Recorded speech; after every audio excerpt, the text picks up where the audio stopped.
Agradecemos, Mestre Jesus, a oportunidade que estamos tendo mais uma vez. Pedimos nesse momento o auxílio dos irmãos da espiritualidade, trabalhadores desta casa, que aqui sempre vêm, que aqui sempre estão nos ensinando, nos orientando, que a nossa irmã Sueli, que fará uso da palavra, possa ser bem intuída e com certeza assim o será. E que nós outros possamos absorver todos esses ensinamentos. Obrigado mais uma vez.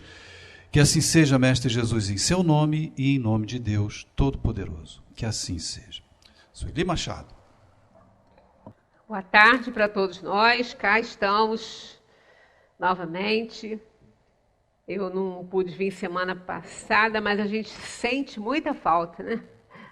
Quando dava a hora, parecia que eu tinha que vir para cá, né?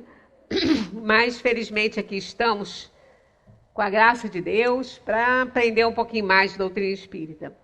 E esse assunto, eu sempre falo isso, né? Porque aí acaba sendo, todos eles são muito importantes. Eu não sei se é porque a gente que lida, ou pelo menos, né, já lidou bastante assim, com adolescentes, com crianças, com jovens. Então, quando qualquer coisa da doutrina que faz referência a esse assunto, é sempre muito importante para mim, né? Para todos os pais, principalmente.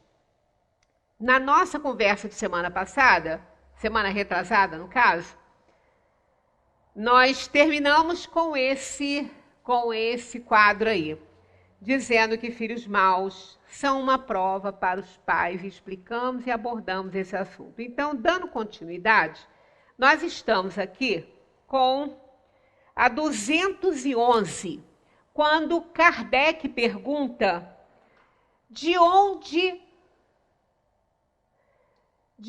vem a semelhança de caráter que existe frequentemente entre os irmãos, sobretudo entre os gêmeos.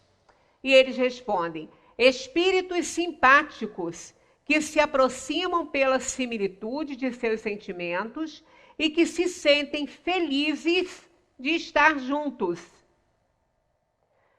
Isso não quer dizer, né, porque a gente até na hora que eu pedi para vocês fazerem um deverzinho de casa e estudar essas questões que estavam na sequência, eu chamei atenção para esse advérbio aqui, ó, frequentemente, porque eu sempre gosto de chamar atenção para as palavras, porque elas têm uma importância muito grande, não é por acaso que ela está ali, né? Esses modificadores, né? Esses modificadores não só do substantivo quanto dos verbos são extremamente importantes, porque eles fazem uma diferença enorme naquela questão que se apresenta ali. Por isso que eles estão ali, não é para enfeitar, né?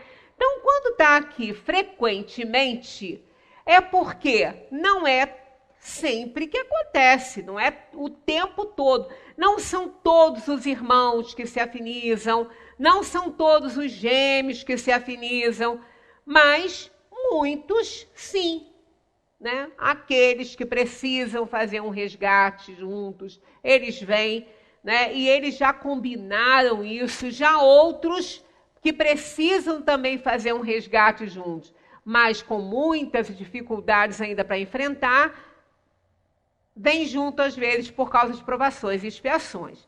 Então, não é o tempo todo, mas frequentemente esses espíritos são simpáticos uns aos outros. E aí eles gostam das mesmas coisas, têm ideias muito semelhantes.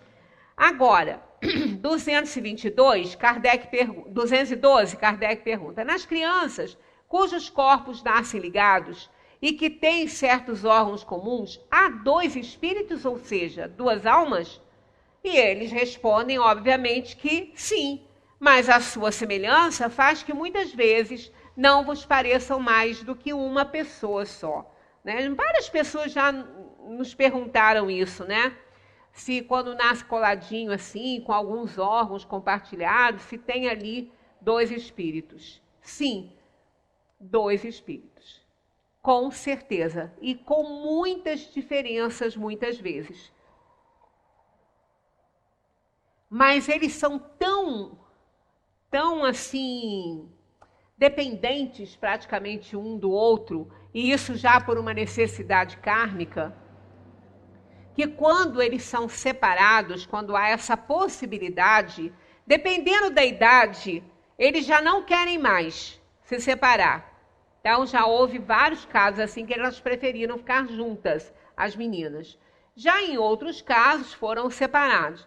Mas o depoimento que elas dão é que algumas até se arrependem dessa cirurgia, porque elas muitas vezes falam que é como se tivesse perdido um membro do corpo, uma parte do corpo, e que faz muita falta e que elas gostariam até de estarem ligadas. Então a gente vê a simbiose muitas vezes que existe, mas são sempre dois espíritos. Não é a possibilidade de ter aí dois cérebros, duas mentes aí com um espírito só para as duas, de forma nenhuma, são dois espíritos. Mas se os espíritos se encarnam nos gêmeos por simpatia, de onde lhes vem a aversão que às vezes se nota neles? Aí é que é aquela questão, frequentemente são simpáticos, mas também existem aqueles que não são. Não é uma regra que os gêmeos tenham de ser espíritos simpáticos, tá vendo? Aqui reforça aquele advérbio frequentemente lá, né? Não é uma regra que os gêmeos tenham de ser espíritos simpáticos. Espíritos maus podem querer lutar junto no teatro da vida. É uma provação e expiação enormes isso.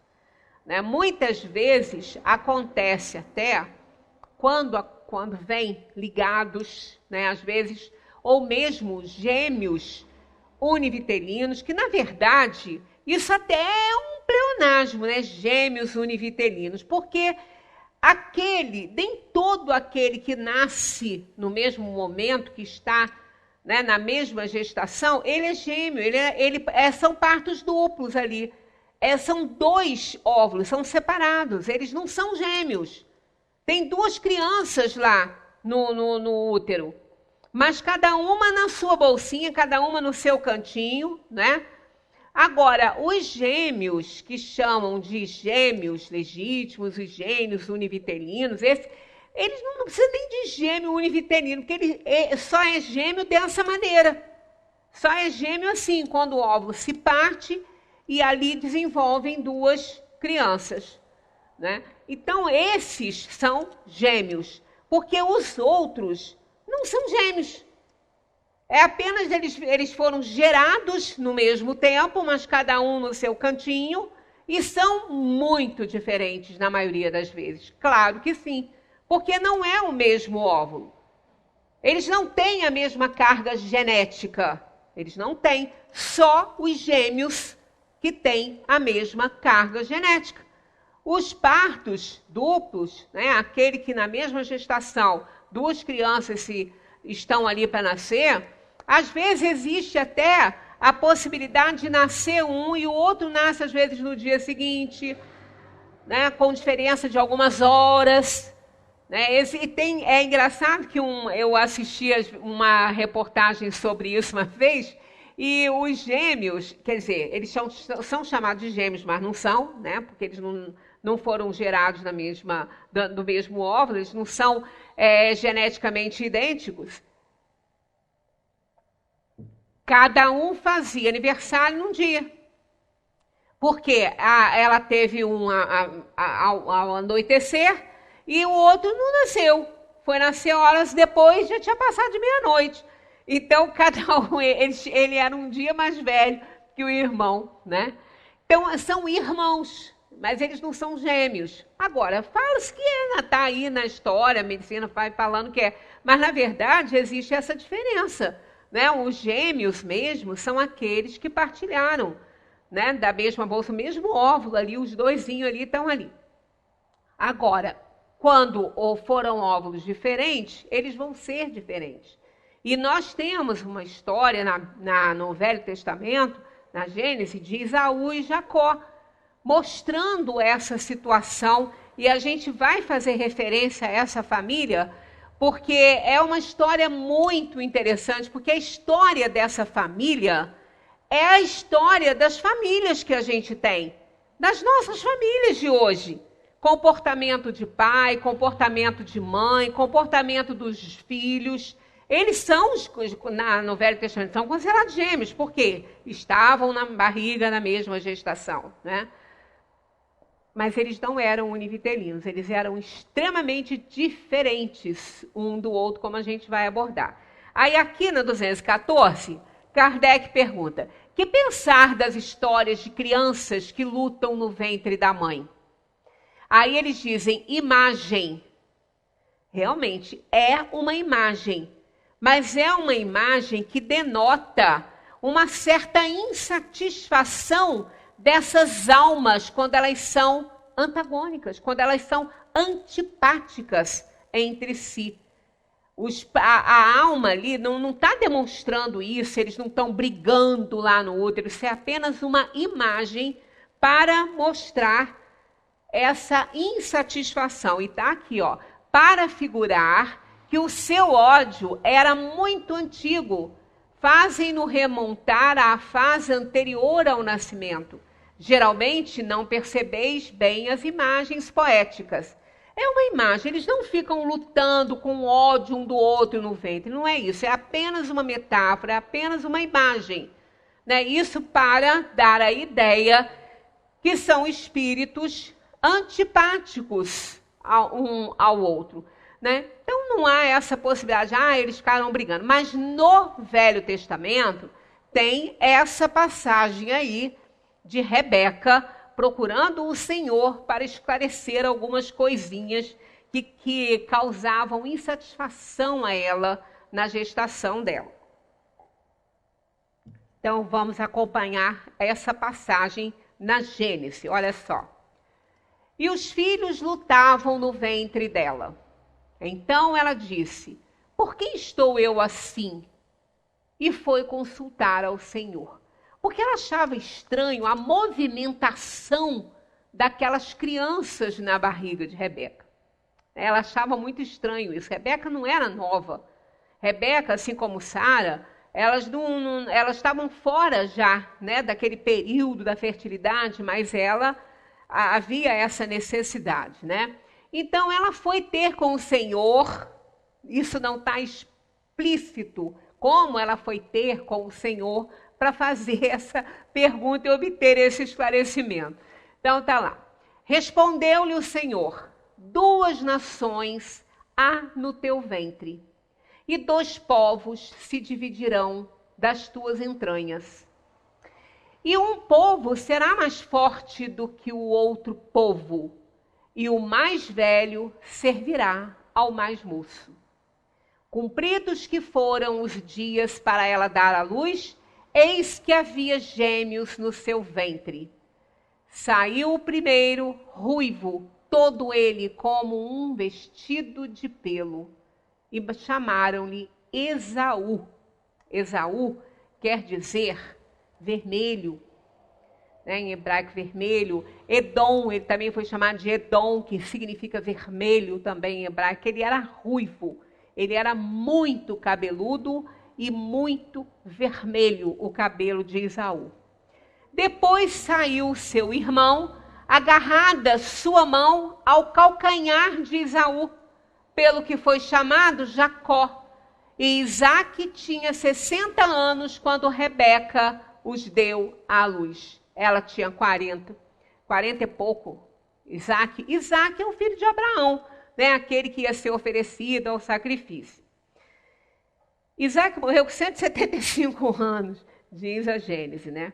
Então, interessante foi porque Esaú foi chamado assim, porque o nome dele queria dizer ruivo, vermelho. E Jacó foi chamado assim porque ele nasceu agarrado no pé de Esaú, no calcanhar de Esaú. E Jacó quer dizer em hebraico suplantado. E o que é suplantado? Aquele que pisa, aquele que espezinha, né? Agarrado ao calcanhar. Esse nome quer dizer isso, né? Então, aquele que espezinha, aquele que pisa.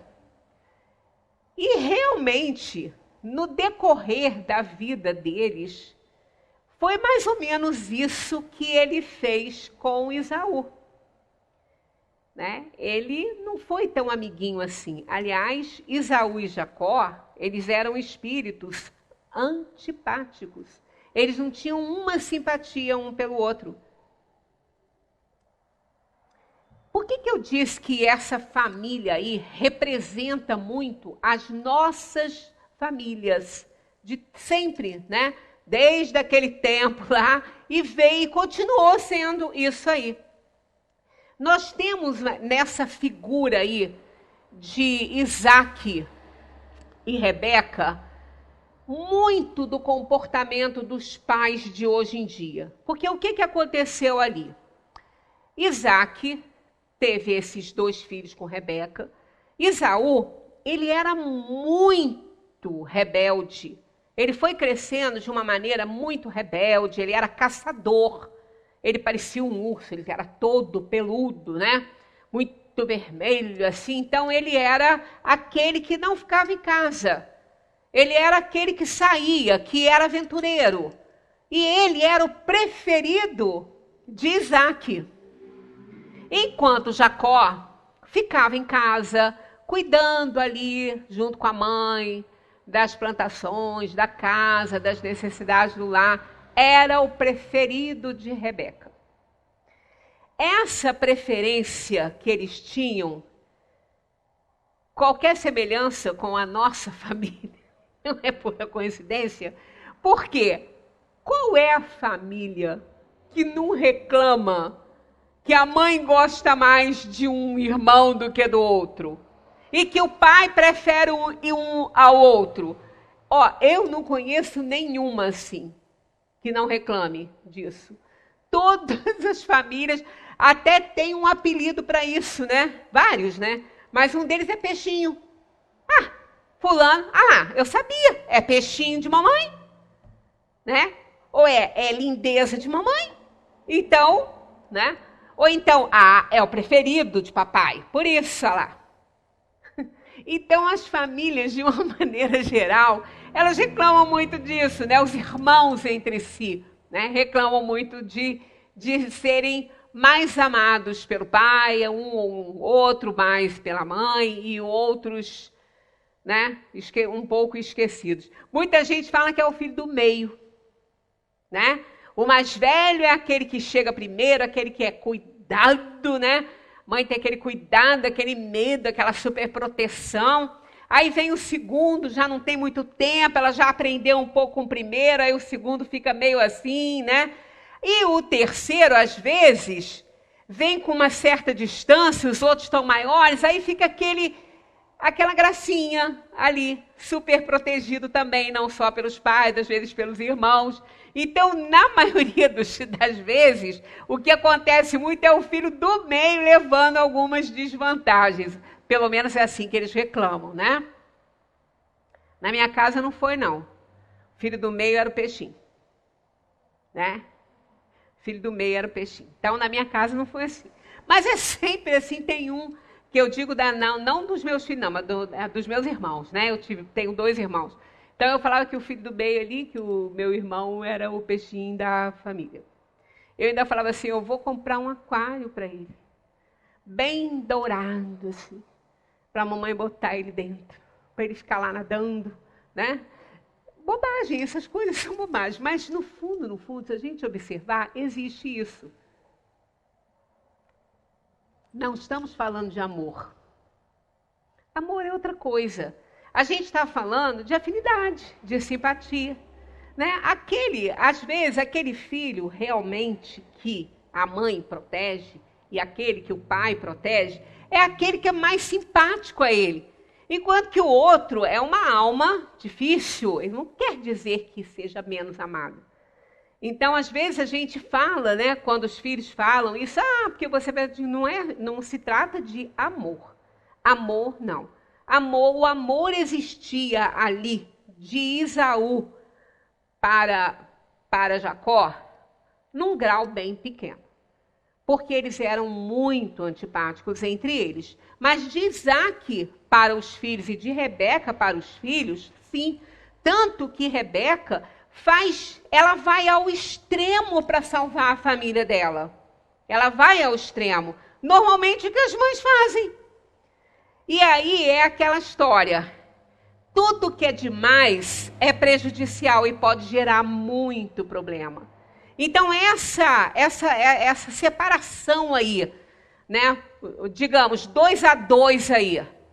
Isaac, Esaú, Rebeca e Jacó. 2-2. Ela se identificava mais com Jacó e Isaac se identificava mais com Esaú.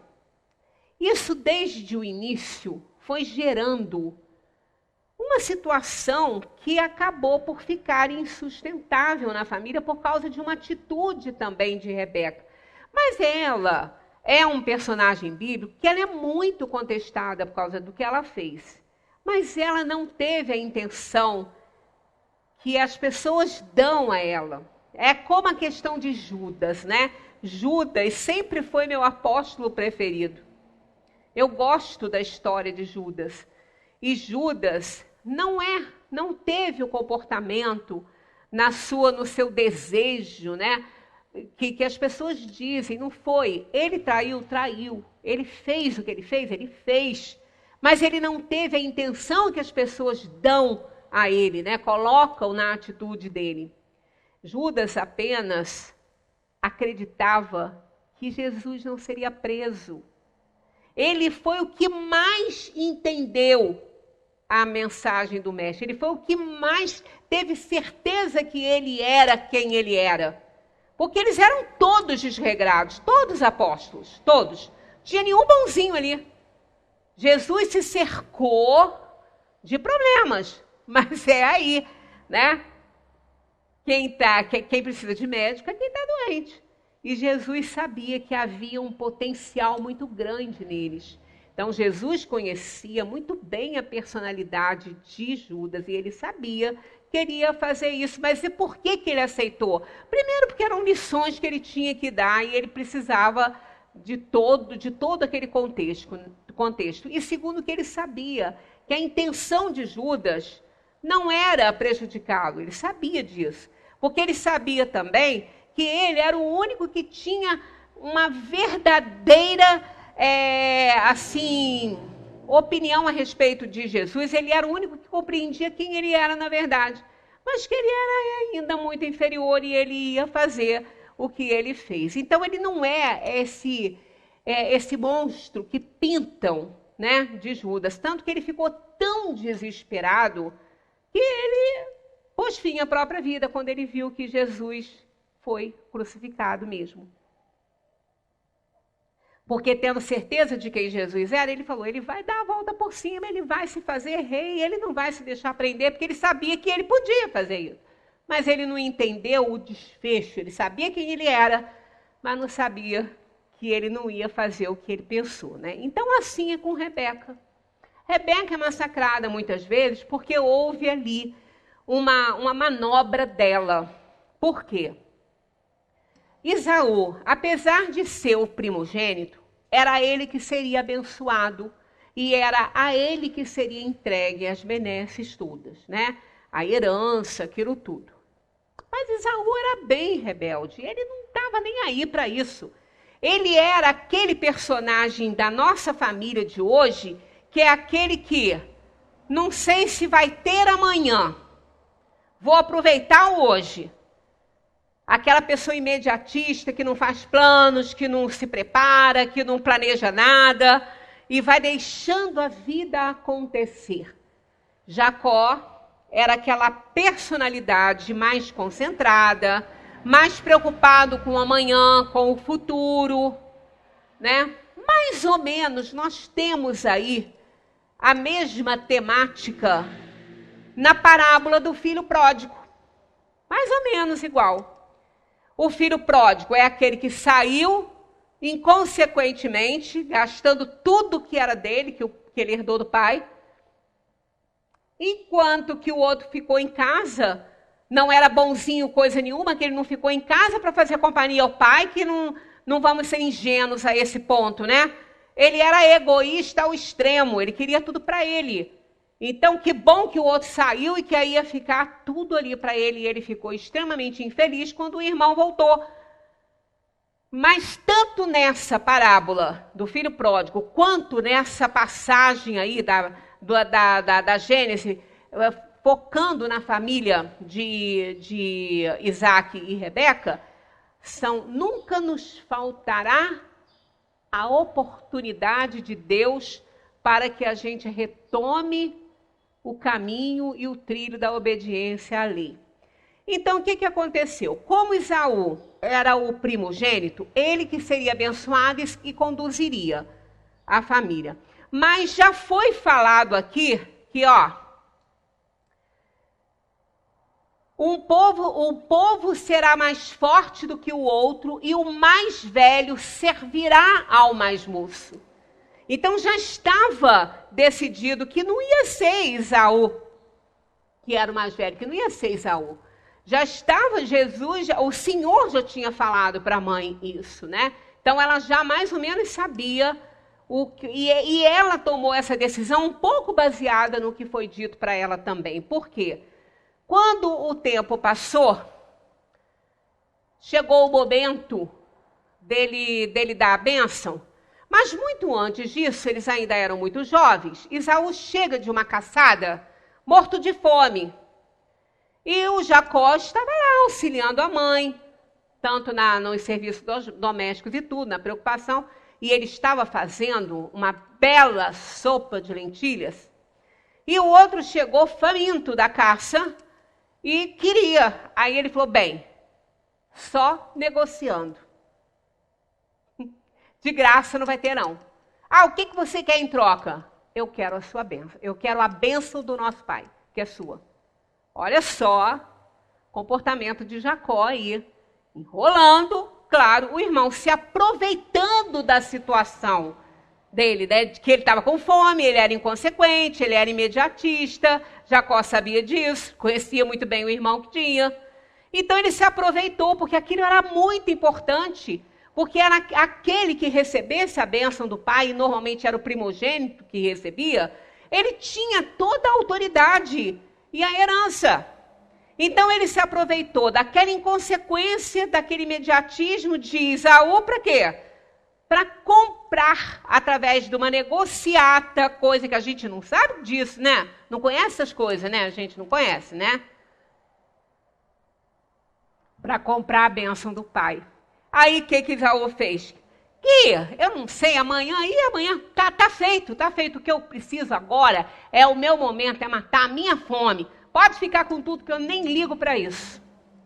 E aí, palavra dita, palavra guardada. E assim ele cedeu o prato de lentilha para Esaú, que trocou toda a herança e todos os seus bens por um prato de lentilha. E passou o tempo, chegou a época de Isaac, já muito velho, cego, abençoar o filho para que ele retomasse, né, tomasse as rédeas da família.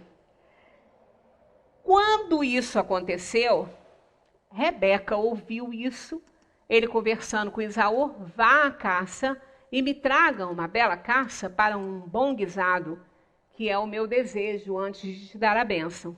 Rebeca ouviu isso. Então, o que ela fez? Na hora que ele saiu para caçar, Rebeca pediu a Jacó que matasse uma cria lá deles, fez um ótimo guisado e ofereceu, botou uma roupa em Jacó parecida com a roupa do irmão, botou uns pelos do próprio animal que foi morto ali nos braços, que ele era muito peludo. Isaac era cego, ele não enxergava mais, ele estava muito velho. Então ela se aproveitou para que ele se passasse por Esaú para receber a bênção. Ela fez isso, ele aceitou, ela fez. E assim foi. Na hora, Isaac ainda ficou meio estranho, que ele falou assim, mas você tem a voz do Jacó? Você não parece ser o Isaac. Ele falou, não, pai, eu sou o Isaac. Pode pegar minha mão. Aí sentiu os pelos, assim, né? A roupa dele, que era toda diferente, né? Aí abençoou. Nisso chega o Esaú e assiste aquela cena. Então, claro que ele não gostou, falou que ele estava ligando muito pouco para o que ele falou no passado, né? Também a gente não sabe o que é isso, né? A palavra não sustentada, né? Então, aconteceu lá no Gênesis, lá no Velho Testamento. Então, o que aconteceu? Ele falou, eu vou te matar. E ali começou uma desavença enorme, um ódio mais profundo ainda entre aqueles irmãos. Rebeca, sabendo disso, mandou Jacó para a família dela, para morar com Labão, que era irmão dela, e lá arrumasse uma mulher da religião deles para casar, porque assim que tinha que ser, porque era a promessa de Deus, que eles tinham feito, essa família, de fazer isso. E Esaú ele casou com várias mulheres que não eram estrangeiras, não comungavam da mesma fé, comungavam de fé politeísta, a religião delas tinha vários deuses, e aquilo, essas mulheres fizeram da vida de Isaac e Rebeca um verdadeiro inferno. Estão identificando os problemas familiares nas nossas famílias de hoje, né? Tudo vai muito bem, às vezes, na família, até chegarem os agregados. Quando chegam os agregados, tem para assim, escolher as piadas entre sogra e nora, né? À vontade, eu quando me tornei sogra, falei, lá vai vir um monte de coisa por aí, né? Mas veja bem, o que a gente resume dessa situação aí? Rebeca mandou então Jacó embora, fugir, porque senão ele seria morto pelo irmão. Lá foi Jacó viver lá na família de Rebeca, com um tio chamado Labão. Lá ele arrumou mulheres da mesma religião, que eram, né, deístas e monoteístas, enquanto que Esaú tinha aquelas outras mulheres estrangeiras que não tinha nada a ver com a tradição deles. Dessa forma, eles se separaram. Então, com essa atitude de Rebeca, ela separou a família. Ela separou. Ali, Esaú ficou sabendo que as mulheres dele nunca foram aceitas pelo pai. Que a família nunca gostou das mulheres deles, das noras, nunca gostou. Ali ele ficou sabendo, mas Isaac nunca falou para ele isso. Então a gente vê no comportamento de Isaac e Rebeca a omissão de Isaac com a criação do filho, aceitando tudo que o filho fazia, ainda ajudando o filho a fazer o que não devia, que ele não se importava com nada, ele queria caçar, e Isaac falou que isso era muito bom, que ele também admirava isso. Então, ele passava a mão em cima de Isaac o tempo todo, de Esaú o tempo todo. Aí ele tomou um rumo ruim.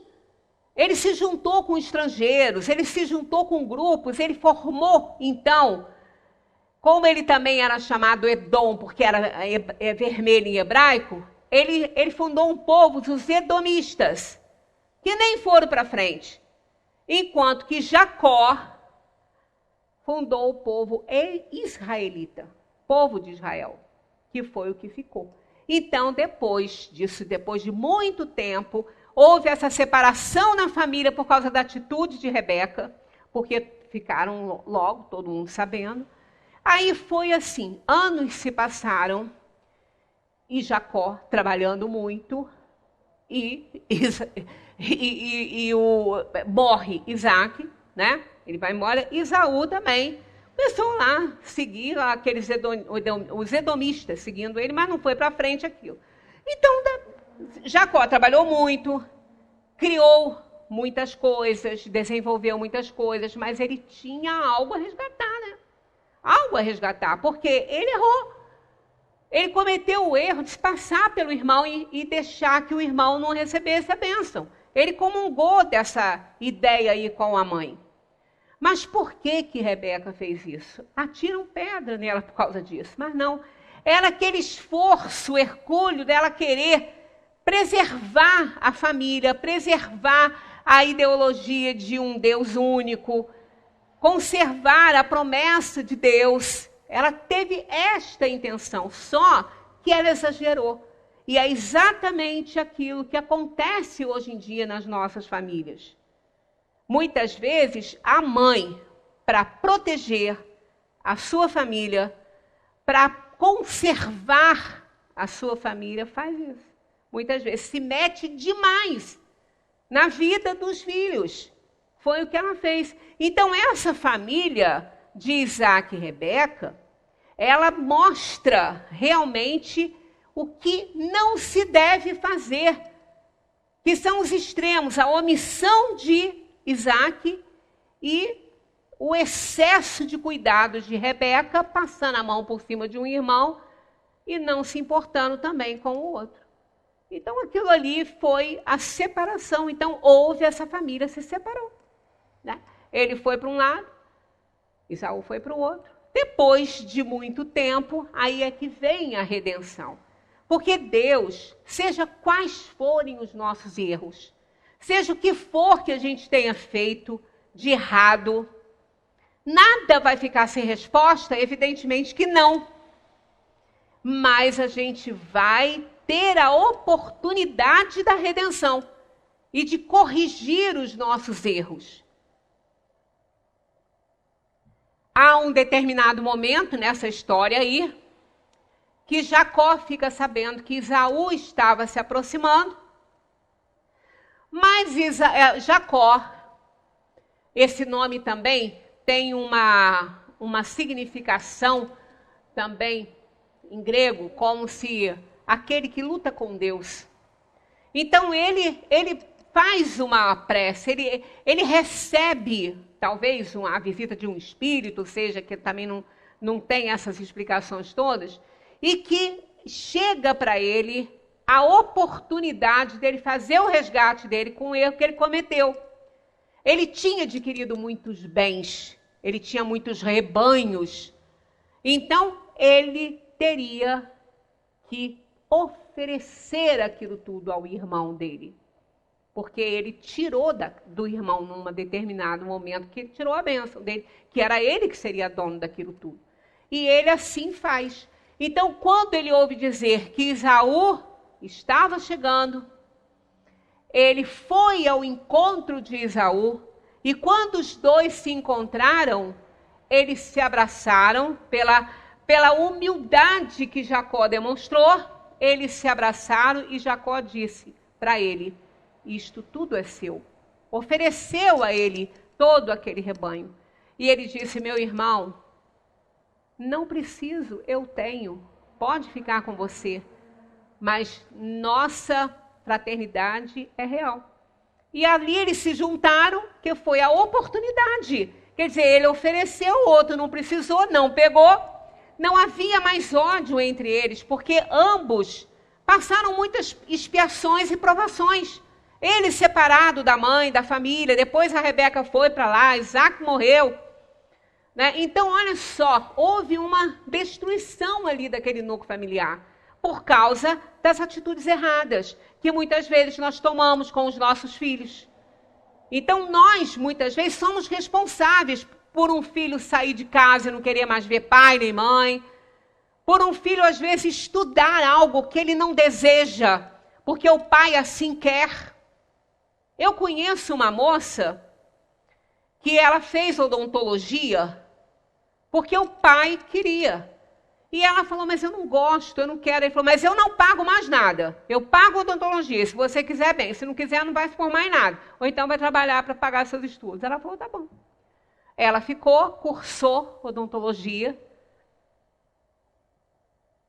Ela não tinha ainda condição de pagar, né, seus próprios estudos. Ela queria estudar, então ela cursou. No dia da formatura, quando ela recebeu lá o diploma dela e tudo, ela presenteou o pai. Ela falou, está aqui, pai, é seu. Meu? Não, não. O senhor não queria que eu fizesse? Eu fiz a sua vontade, eu não podia pagar a minha faculdade. Fiz, mas esse diploma é seu. Não é meu, porque eu não quero essa carreira. Agora eu posso agir por minha conta. E foi assim. Então, quantas vezes a gente vê essas coisas acontecerem? Muitas vezes, ainda por força de algumas situações, os pais interferem tanto da decisão dos filhos, que tiram, às vezes, as oportunidades daqueles filhos de seguirem a carreira que eles desejam. Né?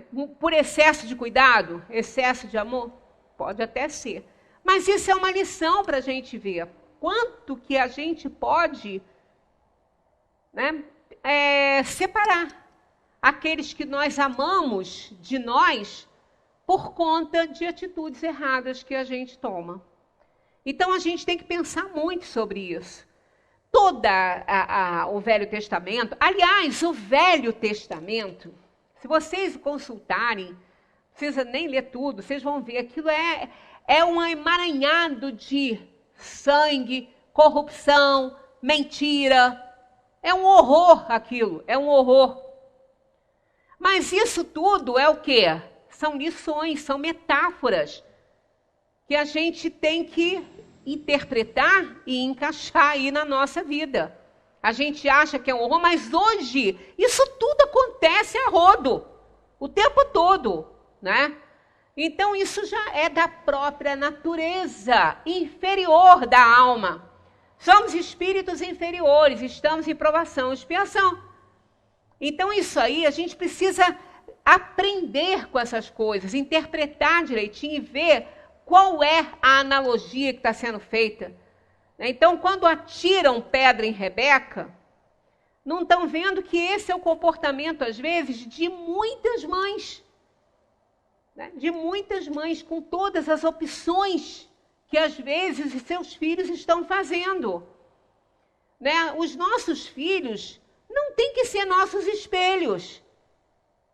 Eles são espíritos em provação e expiação também. Eles fizeram escolhas. E todas as vezes que a gente interfere muito, nós vamos responder com alguma parcela de responsabilidade, caso aquilo dê ruim lá na frente, né? E às vezes dá mesmo, né? Então é bom que a gente, ao ler essas coisas, ao estudar alguma coisa, interprete direitinho e analise qual é a lição que nós estamos recebendo, mas que fique aí bem claro que Deus nunca nos abandona, seja qual for o erro que a gente tenha cometido, porque Ele é um Pai misericordioso, Ele é o Criador, e Ele nos deu livre-arbítrio, sabendo que nós poderíamos usá-lo para o bem ou para o mal. Tem lá no Velho Testamento que o homem foi fazendo tantas coisas erradas que Deus se arrependeu de ter criado o homem, de ter criado a humanidade, e ia destruir. Isso está narrado na passagem ali que fala da Arca de Noé. Que aí ele escolheu uma família para botar dentro da arca para sobreviver, porque ele ia destruir todos, porque a sua criação, o homem, começou a errar tanto que ele se arrependeu. Olha, isso é também uma imagem, uma metáfora, porque Deus não se arrepende de nada. Ele é soberanamente justo e bom e absolutamente perfeito.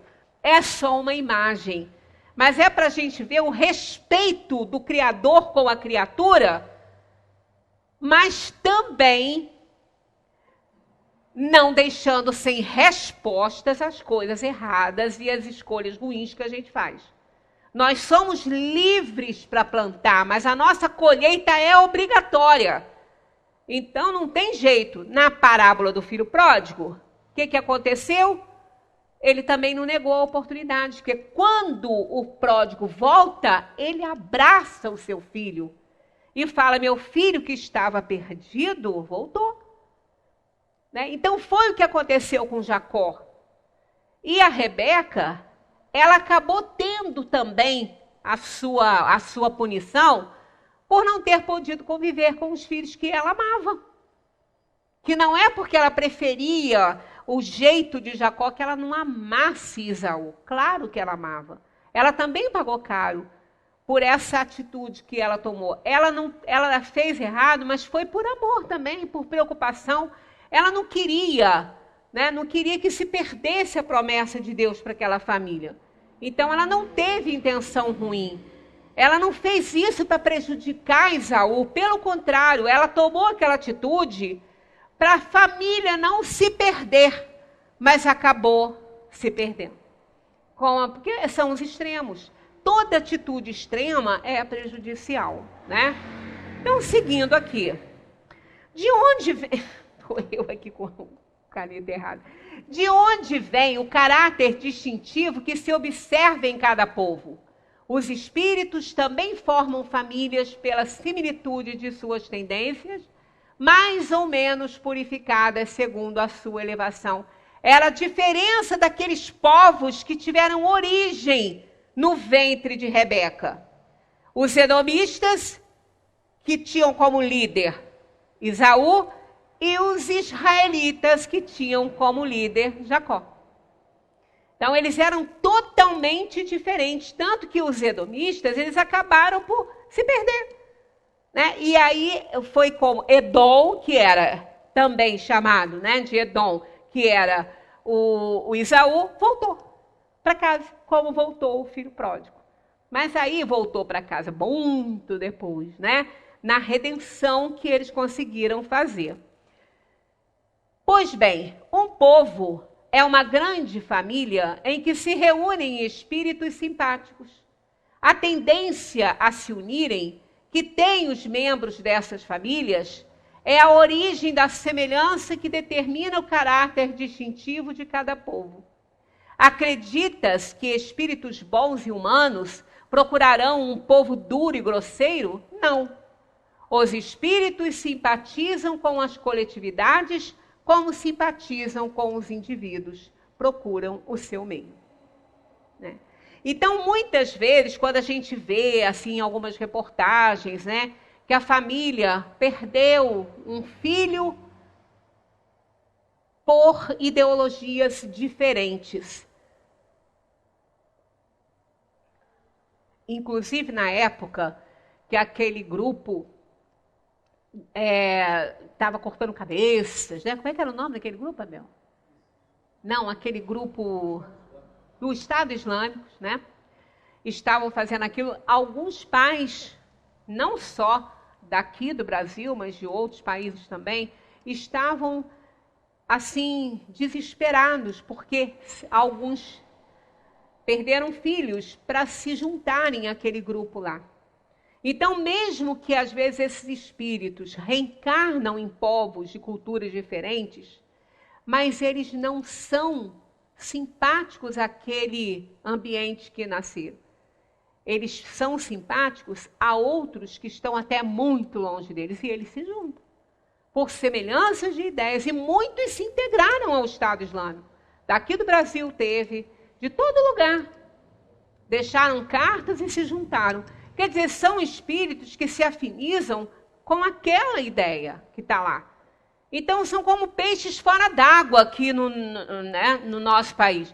Eu digo que eu sou um peixe fora d'água aqui no Brasil, porque eu acho belíssimo o Brasil, é minha pátria, né? Sou brasileira. Mas eu não me afinizo com tanta coisa que são, assim, ícones aqui do Brasil, né? Calor, clima tropical, carnaval, samba, pagode, sei lá mais o quê.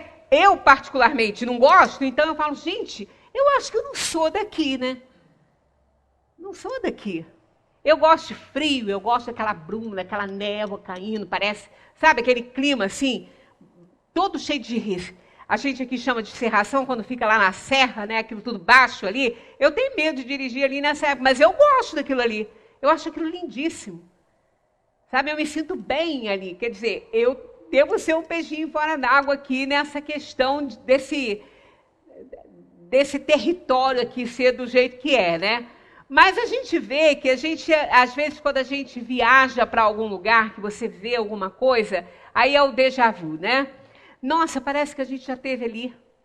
Parece que a gente conhece tanto aquilo ali que fala, não, eu vivi aqui. E isso é por quê? Vivemos mesmo. Em alguma das nossas experiências aí no mundo, estão pensando que a gente sempre foi brasileiro? Não, a gente já pode ter nascido em outros lugares. Eu não digo assim, coisas muito evoluídas, porque a gente ainda é um espírito assim bastante complicado, né? Mas como tem vários níveis sociais em todos os países do mundo, em algum deles a gente já pode ter se encaixado, né? E aí a gente, quando vê, às vezes até numa foto, um filme, a gente se identifica e fala, nossa, eu tenho certeza que eu já vivi lá. E já deve ter vivido mesmo. Aliás, são inúmeras as encarnações que a gente já teve para nosso nível de evolução atual. Então, os espíritos se afinizam e são simpáticos às ideias e se juntam por causa disso. O homem conserva em suas novas existências os traços do caráter moral das existências anteriores? Sim, isso pode acontecer. Mas, ao melhorar-se, ele se modifica. Sua posição social também pode não ser a mesma. Aqui, né? Depois a gente desce aqui para comentar. Por isso que às vezes, quando a gente fala assim, gente, eu não estou querendo ser boazinha, mas não é bem assim. Quando a gente julga, não julgueis para não ser de julgados, que com a mesma forma de julgar será julgados também. Pois é. Mas claro que o julgamento, ele é inerente ao nosso pensamento. Não tem como, a gente assiste uma cena, aquele julgamento daquela cena é simultâneo à nossa observação. Como não fazer então o julgamento? Mas aí é que está. A gente não deve ficar fazendo julgamento de valor pessoal. Né? Julgar a pessoa. Por quê? Porque não é a pessoa que está em julgamento. É o que ela está fazendo. Mas o que ela está fazendo hoje, daqui a um tempo ela não vai fazer e vai se envergonhar de ter feito. Então não é para julgar a pessoa, é para julgar apenas o que ela está fazendo. Para a gente não fazer também. Esse julgamento é para isso. Então não é um julgamento de valor pessoal, não. É um julgamento que a gente faz da percepção que a gente tem da atitude que a pessoa está tomando. Então, quando a gente fala que a gente não deve julgar a pessoa, porque a pessoa não é aquilo. Ninguém pode ser definido pelo que está fazendo. O que está em julgamento é o que ela está fazendo, não ela em si. Porque ela vai melhorar, é o que está aqui, ó. Isso pode acontecer, né? O homem conservar na sua existência traz o caráter moral de existência anterior. Se a pessoa foi muito imoral em outra vida, ela pode trazer traços desse caráter ainda na atual encarnação, porque ela não aprendeu tudo. Ela aprendeu muita coisa na erraticidade. A alma aprendeu muito lá, mas ela precisa provar que ela sabe, então ela tem que reencarnar.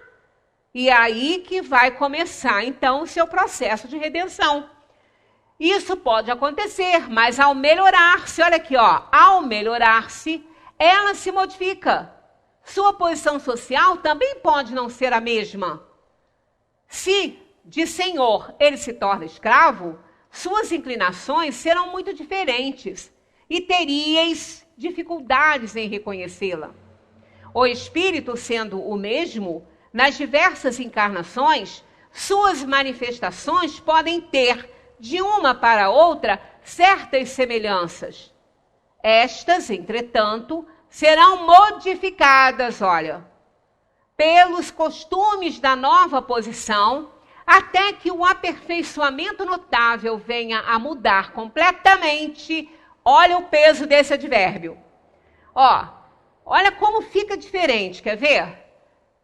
De uma para outra, certas semelhanças. Estas, entretanto, serão modificadas pelos costumes da nova posição, até que um aperfeiçoamento notável venha a mudar o seu caráter. Aqui é uma forma de escrever. Até que um aperfeiçoamento notável venha a mudar completamente. Olha como que o peso fica maior. Abrangeu tudo. Esse completamente aqui, fechou. Se tirar daqui, ninguém pode garantir que é uma transformação completa. Aqui, ó. Um aperfeiçoamento notável venha a mudar o seu caráter. Mudar um pouquinho, mudar algumas coisas, mas não é isso, é mudar completamente. Olha o peso dessa palavra aqui.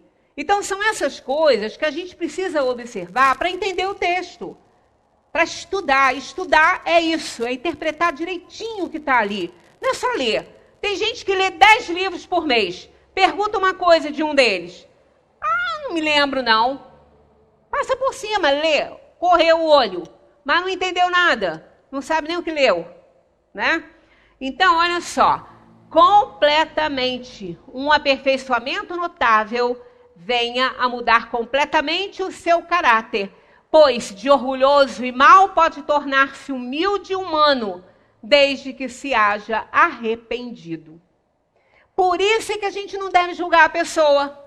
Porque quando a gente julga a pessoa, faz aquele juízo de valor, você rotula aquela pessoa. Fulano é mau, fulano é mal educado, fulano é indigno, fulano é corrupto. Não, ele está tendo atitudes corruptas, ele está numa situação inferior de maldade, com atitudes maldosas, mas ele não é aquilo. Por isso que quando a gente se coloca no lugar da pessoa, e essa é a fórmula certa, né? Colocar-se no lugar da pessoa, você não gostaria de ser definido por aquilo que você fez, principalmente se você viu que errou. Se você viu que você fez errado, e aquela pessoa te define por aquilo, é tão ruim, que você fala, poxa vida, fulano vai ficar com uma péssima impressão minha, e eu não sou assim.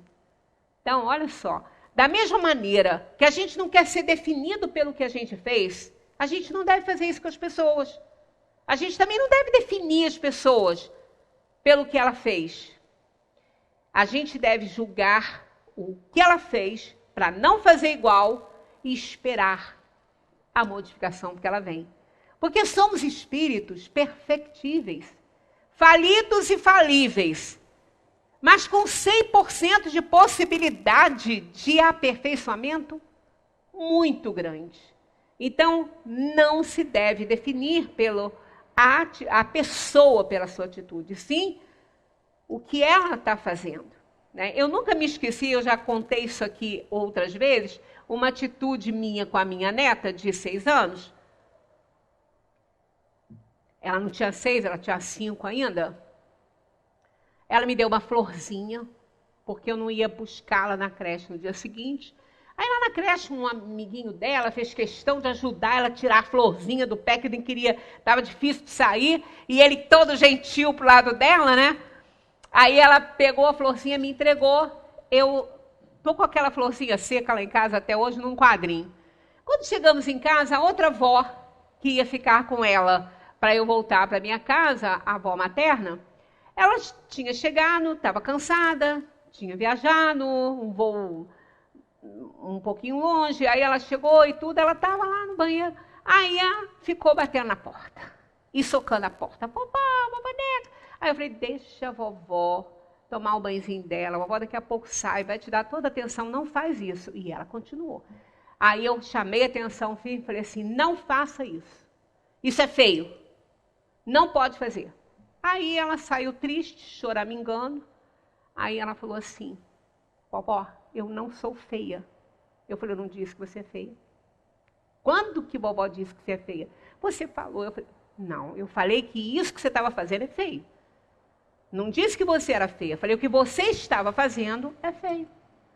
Não é você que é feia, é o que você fez, que não pode fazer. Vovó pediu para você parar, você não parou. Aí ela ainda saiu com essa, olha, vovó, sabe, quando um amigo dá uma florzinha para outro amigo, ele não pode brigar com ele. Eu ainda tive que engolir essa, né? Eu falei, pode sim. Se esse amigo faz alguma coisa errada, pode sim. Olha, vocês vão ver, quem não tem ainda quando tiver, vocês vão levar cada rasteira. Eu custa parar em pé, que eu tô com outra que tão assim quanto. Mas tá vendo como que é difícil? A pessoa não entende. A criança também. Não, você me chamou de feia, não. Então a gente não pode rotular as pessoas, é o que ela está fazendo que não está certo, né? Nas suas diferentes encarnações, o homem conserva os traços de caráter físico das existências anteriores. Isso aqui a gente pode até falar rápido, porque a gente tem batido nessa tecla. Olha, o corpo é destruído e o novo corpo não tem nenhuma relação com o antigo. Entretanto, o espírito se reflete do corpo. Embora seja este apenas matéria, é modelado pelas qualidades do espírito, que lhe imprimem um certo caráter, principalmente ao semblante, sendo, pois, com razão, que se apontam os olhos como o espelho da alma. O que quer dizer que o rosto, mais particularmente, reflete a alma. Porque há pessoas excessivamente feias, que, no entanto, têm alguma coisa que agrada, quando encerram um espírito bom, sensato, humano, enquanto há belos semblantes que nada te despertam ou até mesmo provocam a tua repulsa. Tem pessoas que realmente não são bonitas, mas quando você olha para o rosto dela, o olhar dela é lindo, né? E às vezes não tem os olhos bonitos, mas é a maneira de olhar. Aí tem um filmezinho que é uma paixão que eu já vi trocentas vezes e continuo vendo, A Bela e a Fera. Amo este filme, amo.